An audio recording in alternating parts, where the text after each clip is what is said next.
In this video, I'll guide you through how to connect Calendly to Google Calendar. By the end, your events will sync automatically, which makes scheduling much smoother and helps you avoid double bookings or missed meetings. First, make sure you're logged into your Calendly account in a web browser. It's usually easiest to do this on a desktop or laptop so you can clearly see all the menu options. Once you're signed in, look towards the top right corner of the screen. You'll see your account icon there. This might appear as your initials, a profile picture, or a small user icon, depending on how your account is set up. Click on that account icon and a drop-down menu will appear. From this menu, you want to select the option labeled Calendar Connections. This is where Calendly manages all the calendars it can link to, including Google Calendar. If you don't see that option right away, scroll through the list carefully, as it can sometimes be grouped with other account or settings options. After you click on Calendar Connections, you'll be taken to a page that shows the different calendar services you can connect. Look for the Google Calendar section. Next to the Google Calendar icon, you should see a button or link that says Add Calendar Connection or Plus Add Calendar Connection. Click on Plus Add Calendar Connection next to the Google Calendar icon.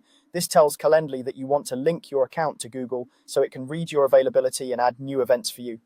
When you click this, Calendly will redirect you to a Google login page or a Google account selection screen. If you're already signed into one or more Google accounts in your browser, you might see a list of accounts to choose from.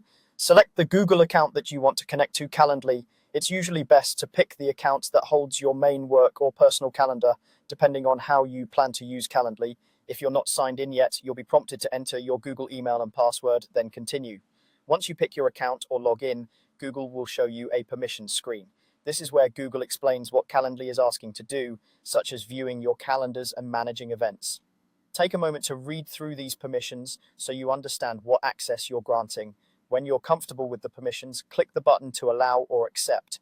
After you allow access, you'll be redirected back to Calendly. At this point, your Google Calendar should be connected. Calendly will typically highlight the connected Google account, and you may see options to choose which specific Google Calendars to check for conflicts and where to add new events. If those options are available, select the calendar that best matches how you schedule your day. From here, any new events scheduled through Calendly will automatically appear on the Google Calendar you connected, and Calendly will use that calendar to determine when you're free or busy. That's all you need to do to connect Calendly to Google Calendar.